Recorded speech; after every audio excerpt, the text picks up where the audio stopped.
Are you dealing with glute pain or hip pain with running or in your workouts? In this video, I'm going to teach you why this could be happening and what you can do to fix it. What's up guys, Dr. Nick Bonforte. In this video, we're going to be focused on glute tendinopathy or pain to this region of the hip. So we have to better understand what kind of muscle we're actually going to be talking about in this video. So the muscle we're going to be addressing is the glute medius muscle, which originates on the pelvis and it goes and attaches to the hip bone.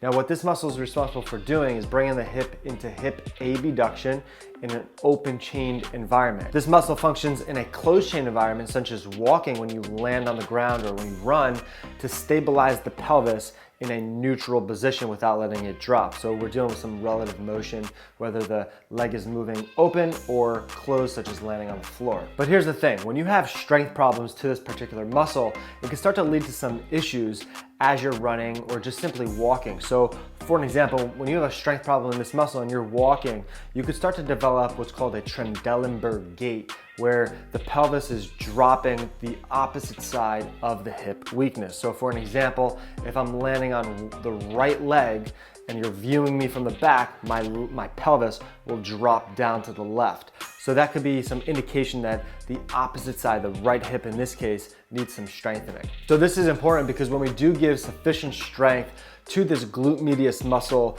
to stabilize the pelvis as you land on one leg, it won't lead to a lot of these issues. So when we give sufficient strength to this glute medius muscle, the pelvis will stay nice and stable when you land on one leg versus having a strength issue, and as you land on one leg, it drops. So when we ignore this issue to the hip, it not only brings up issues to the hip, but it can lead to some other issues such as in the low back, the knee, the ankles, just simply from having this strength issue at the hip. So if we ignore that and we just let it linger around and not address it, these are how some of the other issues can start to brew up. So you might be curious on how to go about fixing this issue.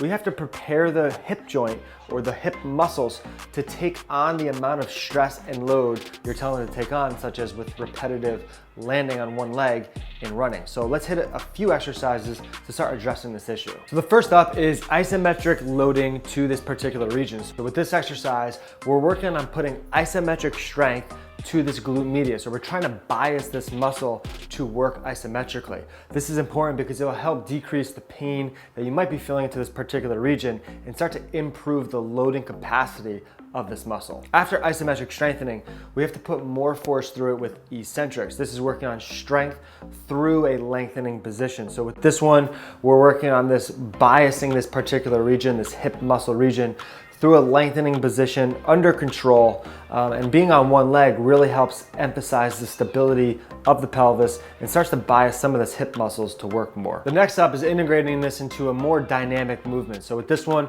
we're working on the stability of one leg to control the body down nice and slow, really emphasizing the stability of the hip and the control throughout the whole entire motion throughout this exercise. So there you go. Those are some exercises that you can start to use to start addressing this hip tendinopathy or this glute tendinopathy or pain issue. So there's many things that you could do to progress, but these are just a few. So again, hopefully you found this video helpful.